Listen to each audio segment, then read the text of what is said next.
Unser Jr. has become the first second-generation driver to win an Indianapolis 500. At the Indianapolis 500, auto racing's crown jewel, the Unser family name is royalty. Today on 50 Plus Prime, we meet Al Unser Sr. and his son Al Jr., who between them have 6 victories at Indianapolis. We'll reminisce with father I would like to be able to answer you, because I could sell that. And son. I grew up racing anything, everything. We'll go for a ride with Al Jr. at the legendary Brickyard. It's shaking, Cody. And we'll visit the younger generation of Unsers as they champion access to an underwater world for disabled Americans.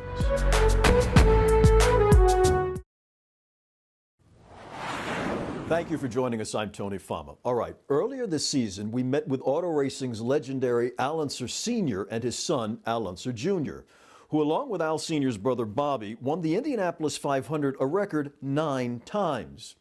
Now, your response to that report was overwhelming. You wanted more of the Unsers, both on and off the track. You asked, and we listened.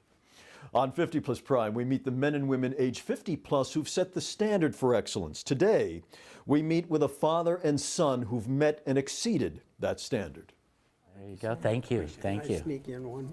Sure. Where are you at? I'm right here. Okay. Al Unser Jr. is 56. It's been 12 years since his final race at Indianapolis, where he remains a big draw. Thank you. Thanks for coming by. Yeah. Whoops. Al Unser Sr. is 79, 25 years into retirement, and still a racing fan favorite. I hope you enjoyed the museum. It was amazing. It was amazing. I've got a two total car guys here that I'm never going to get them out. Father and son combined won the Indianapolis 500 6 times.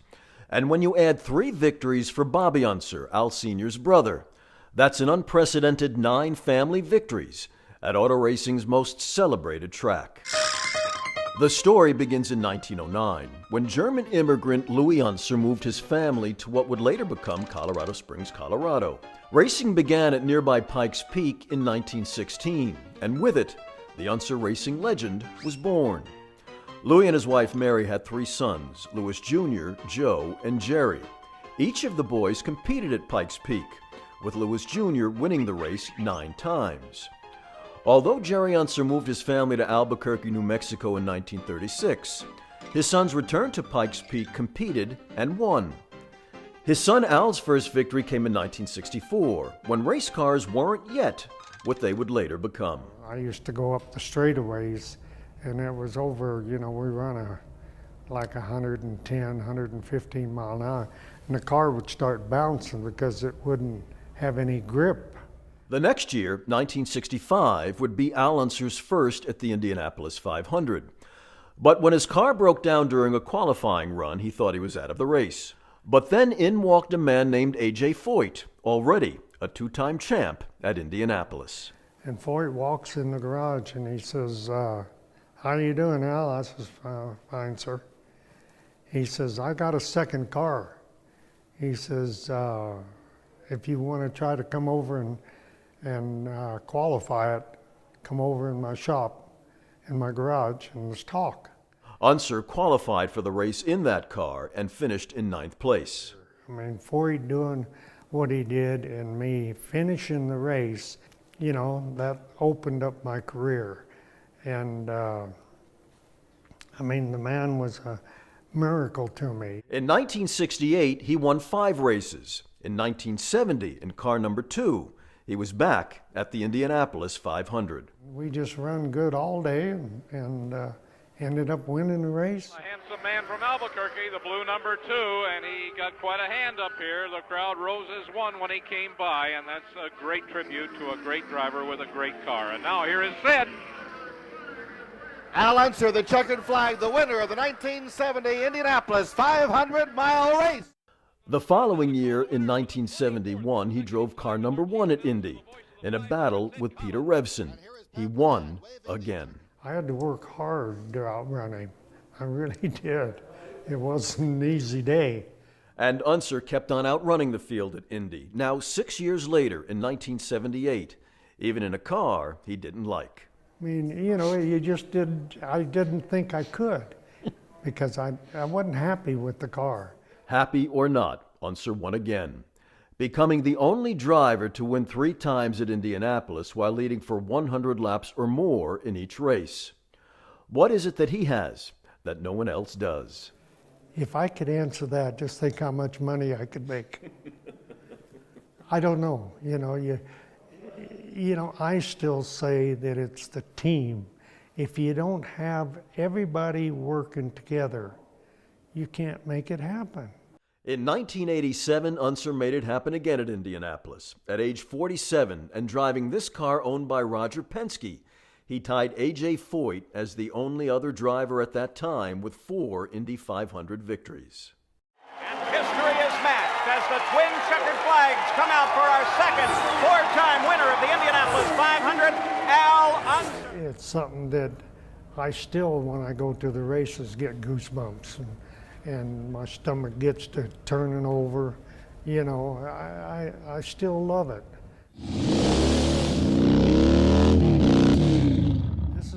Today, Al Sr. stays close to his passion for everything on wheels at the Unser Racing Museum in his hometown of Albuquerque, New Mexico. And look at this classic. So tell me about this. This is a 1922 Ford Model T. Yep. Right? Your personal collection. Yes. You didn't race this. Oh, no. Thank goodness.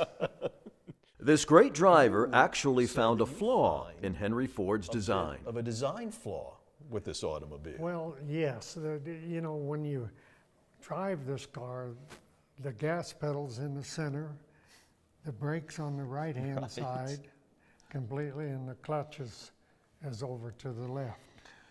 And that's a problem for a race car driver. For anybody, I think. Can we take a look in there? Sure. There's only, to get in this, you have to get in from the right side. From the passenger side. Yeah, you can't get in from the driver's side, say. And this is all original, right, Al? Yes, sir. All of it is original. So there are those pedals you were telling us about. Right down there on the floorboard. They're in the right place, thank goodness. They're just in the wrong location.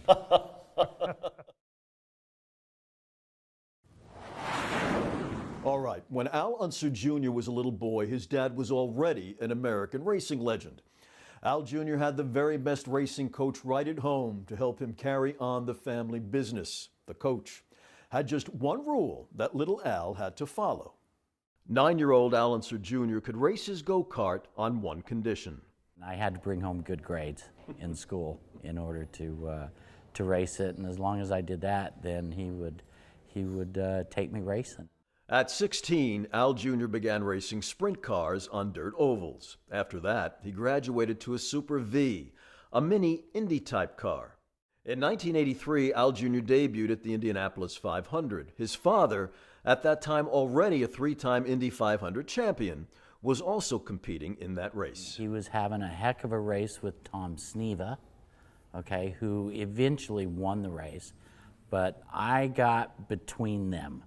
And my dad was leading, and Tom Sneva was running second, but I was between them. I was that lapped car that was between them, and yeah, I was trying to help my dad win the race, absolutely. 6 years later, in 1989 at Indianapolis, Al Jr. was in a close race with Emerson Fittipaldi. And we went into turn 3, and he clipped my left rear with his right front, and I spun and hit the wall, and that was right at the end of the race. So that was turn 3. He went on turn 4 and then got the white flag with the yellow. Okay, so the white flag means one more lap to go, and so when he came back around, he won the race. But in 1992, the coldest day in Indy 500 racing history, Al Jr. broke through. It was in the 40s. There was lots of accidents because of how cold the temperature was with the tires. the tires are meant to run in an 80-degree day and so on, but it was extremely cold, so they were very slippery. Michael Andretti was well ahead, at one point leading the entire field by 1 lap. And right then, Michael broke. The race started with about 12 laps to go. The race now between Al Unser Jr. and Scott Goodyear. We were able to just be neck and neck for the last 10 laps, and so it was. What goes through your mind at that point? Nothing but keeping him behind me. Al Jr. went on to win. It was and still is the closest finish in Indianapolis 500 history. Makes a move. Little Al wins by just a few tenths of a second. Perhaps the closest finish in the history of the Indianapolis 500. His father ran third in that race. He was just so happy. You know, the thing that I remember with my father was how big his arms were when he went to give me a hug. You know, I think that day that I won the race, because when my son won, I figured I won. Then, in 1994 at Indianapolis, another close race between Al Jr. and Emerson Fittipaldi. But unlike 1989, when Fittipaldi clipped Unser's car and went on to win the race, this was Al Jr.'s time. It was actually Emerson Fittipaldi had the race won. When my dad actually rode around in the pace car after the race. It's a tradition that the winner takes a lap in the pace car after the race, and Dad just happened to be in the car with me, and we came around turn 4, and I told him that's where Emerson hit, and he, without missing a beat, he goes, "It always comes back to you at Indy." When he was at his top, you know, there wasn't any better. In other words, I didn't want to go against him. I took that fatherly advice and went with him when Al Jr. invited me to go for a ride at the Brickyard. Ready? You look great, buddy. I'm as ready as I'm ever going to be. Okay. Walking the Indianapolis Motor Speedway with Al Unser Jr. Really? is to be seen thank with a you. rock star. Look at this ring. That's what you get when There's great interest in that championship ring. Does that need? Yeah. We only get one. There are picture requests Certainly.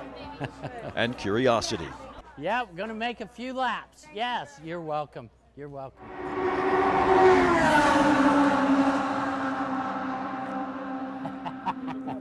You're gonna love this, Tony. Thanks, man, so much.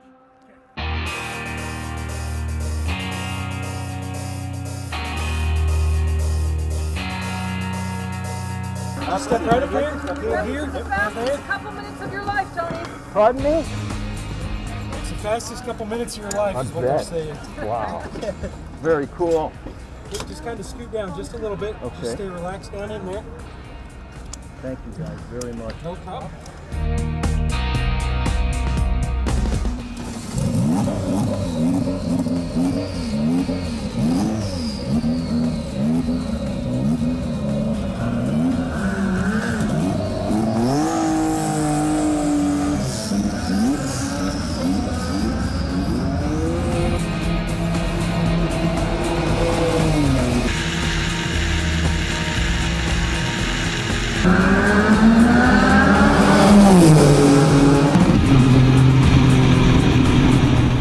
We took 6 laps around that track. And yes, it was the fastest couple of minutes of my life.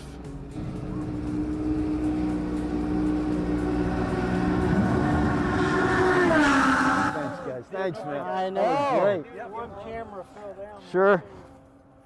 All right, good job. Yeah, wide open and Didn't hit the red one. Did the blue. Woo! Saw the blue. Wow, that was fantastic. Thank you so much. Take your helmet off and we'll get a picture. Whoa. Picture up here with the front camera. Wow. Thank you very much. At this point, my head is spinning. I can't hear a thing, and my ears are buzzing. That was amazing, Big Al.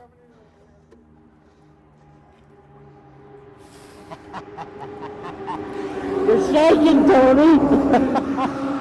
How do you get used to it? Because obviously you're not dizzy. I'm a little dizzy. Are you? Just Okay. a little. But you must get used to all of that, right? Yeah. Clearly. Yeah. Yeah. That was terrific. Thank you, man. Good, good. You're welcome. How fast were we going? Hey, Jeff. 180. 180. And you were picking things up, right? I mean, you started really nice and tame, Yeah, and then well, I noticed because that you we really were picked cold. up. Okay. Because we were cold, Yes. so the car was cold. I see. So they didn't want me, they wanted me to warm it up a little bit before Well, you I did. got after it. Yeah. So, and that's the way the modern Indy car is run today. Because Today, Al Jr. is a consultant for Harding Racing, and he's mentored Harding's 25-year-old former driver, Gabby Chavez. The experience that he brings, and not just from his side, you got to look at his, his name and his family kind of background in it. Is they have 9 wins in the Indy 500 together, right? So you know that he grew up with this since he was a kid. This is all he's lived. The Unsers have been living this for almost 100 years. What is in the water that the Unsers have been drinking since the early 20th century? Well, again, I think I would like to be able to answer you, because I could sell that and make a living. what's in the water? I don't know. The Unser family's great success extends beyond the racetrack. Al Unser Jr.'s daughter, Cody, is a champion for people living with disabilities. Cody had the smarts and the courage to take a challenge and repackage it as a gift of freedom for so many. It was very scary as a kid. You don't know what's going on. Cody Unser was an active little girl. She was a ballet dancer and a cheerleader. But on February 5th, 1999, Cody was in school when she had difficulty catching her breath. She developed a migraine and lost feeling in her left leg. Basically, in a matter of 20 minutes, my entire life changed. Cody was diagnosed with transverse myelitis, a neurological condition that inflames the spinal cord. Cody lost the use of her legs. She was 12 years old. My journey kind of basically started from that moment of, having frustration and just a lot of anger and really depressed, and now I'm having to live in this box, and I had to learn how to live my life in a wheelchair. But Cody and Unser was not about to slow down. We watched as Cody went scuba diving at the City Aquarium in Albuquerque, New Mexico. A passion she developed after her diagnosis, with encouragement from her brother Al Unser III, a certified scuba diver. To me, the first step was to get her swimming. And I picked her up out of her chair. We had a pool at our house, and we went and jumped in it. And just watch Cody swim now. I wanted to give this to other people with disabilities that think that life is over or doubt themselves or are afraid to try new things. She founded the Cody Unser First Step Foundation. Its work includes teaching disabled men and women to scuba dive. Parker Timberman, one of those divers, is living with cerebral palsy. He learned to scuba dive with Cody's foundation off the coast of Key Largo, Florida. There's not a limitation under the water.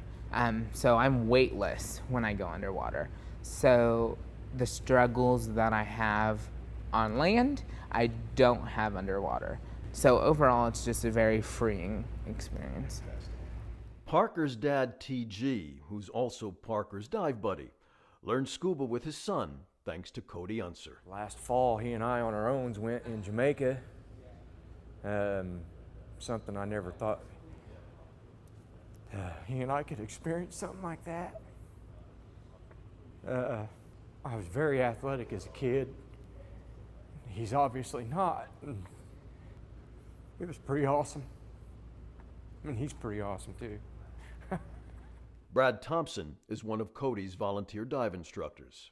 Obviously, the very first reaction I got was, holy cow, I can't believe I'm a part of something this cool, It really, it makes your day to see these people who are really, let's be honest, they're bound to some pretty serious constrictions. And now they're in water and they're just free. There's something to scuba diving that's not just therapeutic in the sense that you're, with your family and friends and stuff, but I started feeling sensations at depth in my legs and in my bladder. So I said to my doctors, we got to do a study and figure what's going on. That study included a trip to the Cayman Islands to research the neurological and psychological effects of scuba diving on the paralyzed body. 10 U.S. military veterans are participating, along with researchers from the Johns Hopkins Hospital, home to the Transverse Myelitis Center. When Cody is not scuba diving, you'll find her racing go-karts with her dad, the two-time Indianapolis 500 champ. After all, these are Unsers. Cody's such an inspiration to so many people, including me. You know, she was 12 years old and was put in a wheelchair overnight, just not by an accident or anything like that. It was just something that happened in her body that crippled her, and it was devastating. It was devastating to my whole family, and she's taken it and has turned it into an inspiration. If you'd like more information on Cody's foundation, please visit codysfirststep.org. We'll put up the website address for you in a moment. Now, my thanks to the Unser family, the Unser Racing Museum, and the Indianapolis Motor Speedway Museum for their support in helping us produce this program. A lot of people put in a lot of work, and I am grateful to each of you. I'm Tony Fama. This is 50 Plus Prime. Thank you for joining us. Consult with them. So, yep. Glad to hear it.